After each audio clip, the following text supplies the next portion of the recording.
નમસ્કાર મિત્રો, engineers education ચેનલમાં આપ સર્વેનું સ્વાગત છે. તો મિત્રો, આજે આપણે ધોરણ 7નો વિષય ગુજરાતીનું પ્રકરણ 2 સાહેબ બધા જોડાઈ ગયા છે ના સ્વાધ્યાય પોથીના પ્રશ્નોના જવાબ જોઈશું. પ્રશ્ન નંબર 1. આપેલા શબ્દોના સમાન અર્થવાળા શબ્દો લખો.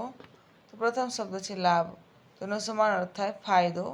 2. મહેમાન તો અતિથિ, આમંત્રણ તો નિમંત્રણ, બીમારી તો રોગ, માન તો સન્માન અને હોશિયાર તો ચતુર. પ્રશ્ન 2 જોઈશું. આપેલા શબ્દોના વિરુદ્ધાર્થી શબ્દો લખો.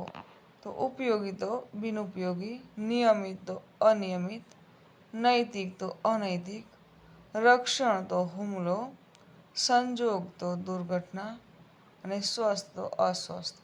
પ્રશ્ન 3. આપેલા શબ્દ સમૂહ માટે એક શબ્દ લખો. 1. વન ટાઈમ પાસવર્ડ એને કહેવાય ઓટીપી. 2.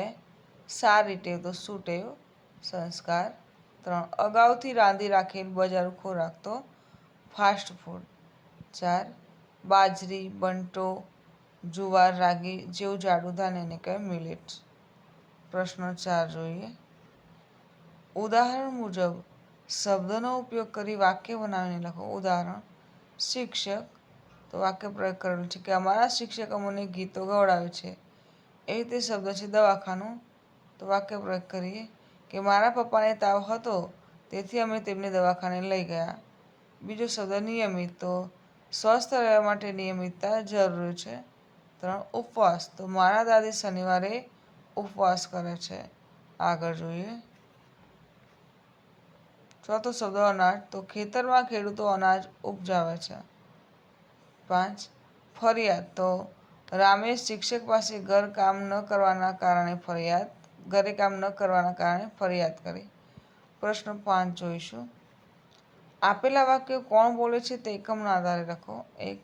સર, કોઈકની મોબાઈલની રિંગ વાગી, તો આ વાક્ય સાલેહા બોલે છે. 2. હું મોડી પડી છું, તો રંજન બોલે છે. 3. કેરિયર બનાવવા માટે સોશિયલ મીડિયાથી દૂર રહેવું જોઈએ, તો આ વાક્ય મેરી બોલે છે. 4. બસ બસ હવે હસવાનું બંધ કરો, તો આ વાક્ય શિક્ષક બોલે છે. પ્રશ્ન 6 જોઈશું.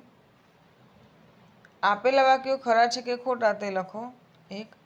ઓનલાઈન ગુના માટે 1920 પર ફોન કરી ફરિયાદ કરવી જોઈએ, તો આ વિધાન ખોટું છે. 2. હંમેશા મમ્મી પપ્પાની વાત માનવી જોઈએ, તો આ વિધાન સાચું છે. 3. અતિ સર્વત્ર વર્જયત, તો વાક્ય સાચું છે. અને 5.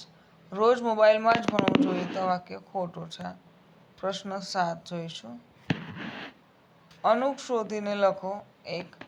મારા પિતાજીએ મને મોબાઈલમાં રમવાની ના પાડી, તો અનુક છે એ, માં અને ને. 2. ઘરમાં તમામ વડીલોનું માન જાળવવું જોઈએ, તો આમાં અનુક છે માં અને નું. 3. ભૂખ લાગે ત્યારે દુકાનમાંથી વડાપાઉં ખાવા જોઈએ, તો આમાં અનુક છે થી. 4. મિલેટ્સ ખાવાથી પૂરતા પ્રમાણમાં પાણી મળી રહે છે, તો થી અને માં. 5. સોશિયલ મીડિયાનો સમજપૂર્વક ઉપયોગ કરવો જોઈએ, તો આમાં અનુક છે નો. આગળ જોઈશું. પ્રશ્ન 8. આપેલા શબ્દોની જોડણી સુધારીને લખો.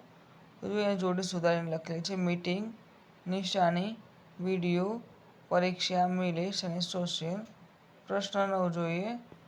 પ્રત્યય મૂકી ખાલી જગ્યા પૂરો. 1. આ પત્ર રાજેશને આપજો. 2. મારા ખાલી જગ્યાથી સહન થતું નથી, તો થી. 3. રેખા ખાલી જગ્યા કાર્યક્રમમાં હાજરી આપી, તો એ. 4. બાળકો ખાલી જગ્યા પ્રવાસમાં લઈ ગયા, તો ને. 5. માતા ખાલી જગ્યા પત્રમાં ખૂબ યાદ લખાવી છે, તો માતા એ. પ્રશ્ન 10 જોઈશું. આપેલા પ્રશ્નોના જવાબ લખો. પ્રશ્ન 1. જાડું ધાન્ય એટલે કેવું ધાન્ય?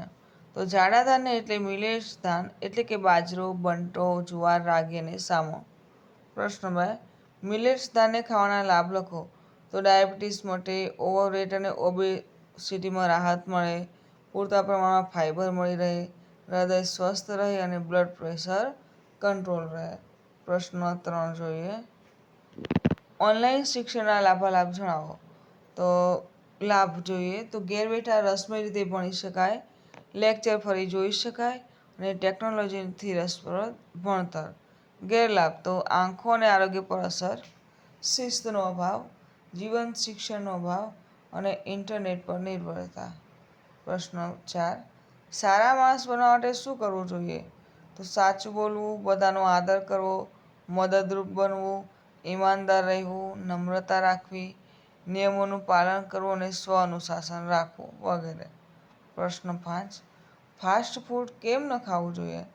કારણ કે ફાસ્ટ ફૂડ આરોગ્ય માટે હાનિકારક હોય છે, પાચનને લગતી તકલીફ થાય અને સ્વાસ્થ્ય સમસ્યાઓ ઊભી કરે છે. આગળ જોઈશું. પ્રશ્ન 11. આ એકમમાં તમને સૌથી વધુ પાત્ર કયું ગમ્યું? શા માટે? તો આ એકમમાં મને શિક્ષકનું પાત્ર સૌથી વધારે ગમ્યું, કારણ કે તેમણે બાળકોને fast food, millets, cyber crime, social media અને મા-બાપ વિશે ખૂબ જ સરસ સમજ આપી. પ્રશ્ન 12 જોઈશું. આપેલ જાહેરાતના આધારે પ્રશ્નોના જવાબ લખો. તો જો અહીંયા જાહેરાત આપેલી છે, સાગર મોબાઈલની દુકાન છે, મહાદેવ મંદિર પાસે, અમદાવાદ. તો અહીંયા અર્જન્ટ મોબાઈલ રિપેરિંગ તથા નવા જૂના મોબાઈલ માટે મળો. અમારે ત્યાંથી pen drive, HD card, hands free mobile cover, toughen, hard disk, charger cable, SIM card, Bluetooth તમામ એસેસરીઝ મળશે. નોંધ છે. તો ખાસ નોંધ, ચેકથી, ઓનલાઈન તથા કેશ પેમેન્ટ સ્વીકારવામાં આવશે. ઓનલાઈન ફોર્મ ભરી આપવામાં આવશે. ઝેરોક્ષ સુવિધા ઉપલબ્ધ છે. નવા મોબાઈલની ખરીદી ઉપર મોબાઈલ કવર અને ટફન ગ્લાસ ફ્રી મળશે. તો આ જાહેરાતને આધારે પ્રશ્નના જવાબ જોઈએ. પ્રથમ પ્રશ્ન. સાગર મોબાઈલની દુકાનમાં મોબાઈલ સિવાય બીજી કઈ કઈ સુવિધાઓ મળે છે? તો pen drive, HD card, hands free, cover, toughen, hard disk, charger, cable, SIM card અને બ્લૂટૂથ વગેરે. પ્રશ્ન 2. ડેટા સંગ્રહ માટે કઈ કઈ વસ્તુ મળે છે? તો ડેટા સંગ્રહ માટે પેનડ્રાઈવ મળે છે. આગળ જોઈએ. પ્રશ્ન 3. મોબાઈલમાં સિમ કાર્ડ ન હોય તો મોબાઈલમાં સિમ કાર્ડ ન હોય તો કોઈને ફોન કરી શકાય નહીં અને કોઈનો ફોન આવે પણ નહીં. પ્રશ્ન 4. આ દુકાનમાંથી સાંભળવા માટેની કઈ કઈ વસ્તુઓ મળે છે? તો radio, tape recorder, music player, headphone, mic, speaker, earphone વગેરે વસ્તુઓ મળે છે. પ્રશ્ન 5. આ દુકાનમાં નવા મોબાઈલની ખરીદી પર કઈ વસ્તુ ફ્રી મળે છે? તો નવા મોબાઈલની ખરીદી પર મોબાઈલ કવર અને ટફન ગ્લાસ ફ્રી મળે છે. આગળ જોઈએ. પ્રશ્ન 13. મોબાઈલના લાભ ગેરલાભ જણાવો. તો મોબાઈલથી આપણે દુનિયાના કોઈ પણ ખૂણે બેઠેલા વ્યક્તિ સાથે વાતચીત કરી શકીએ છીએ. માહિતી મેળવવા, ઓનલાઈન ભણતર માટે, ફોટો કે વિડીયો લેવા, ઈમેલ મોકલવા તેમજ ઇન્ટરનેટ વાપરવા માટે મોબાઈલનો ઉપયોગ થાય છે. તેમજ આવશ્યક સમયે મદદ મેળવવા માટે પણ મોબાઈલ મદદરૂપ બને છે. પરંતુ વધુ સમય સુધી મોબાઈલનો ઉપયોગ કરવાથી આંખોને નુકસાન પહોંચે છે. બાળકોને ભણવા કરતાં રમતો અને સોશિયલ મીડિયા તરફ વધુ આકર્ષાય છે, જેનાથી ભણવામાં ખલેલ પડે છે. ઉપરાંત વ્યક્તિ વધુ સમય સુધી મોબાઈલમાં વ્યસ્ત રહેતા પરિવાર અને સમાજથી દૂર થવાની શક્યતા રહે છે. કેટલાક લોકોને મોબાઈલની લત લાગી જાય છે, જે તંદુરસ્ત જીવન માટે હાનિકારક છે. તો મિત્રો, અહીં આપણો આ વિડીયો પૂર્ણ થાય છે. તો જો આપને મારો આ વિડીયો ગમ્યો હોય તો લાઈક કરો, શેર કરો અને મારી ચેનલ એન્જિનિયર્સ એજ્યુકેશનમાં જો આપ નવા હોય અને હજુ સુધી મારી ચેનલને સબસ્ક્રાઈબ ના કરી હોય તો મારી ચેનલને સબસ્ક્રાઈબ કરો અને જોતા રહો એન્જિનિયર્સ એજ્યુકેશન ચેનલના નવા વિડીયો. મારો વિડીયો સંપૂર્ણ જોવા બદલ આપ સર્વેનો આભાર.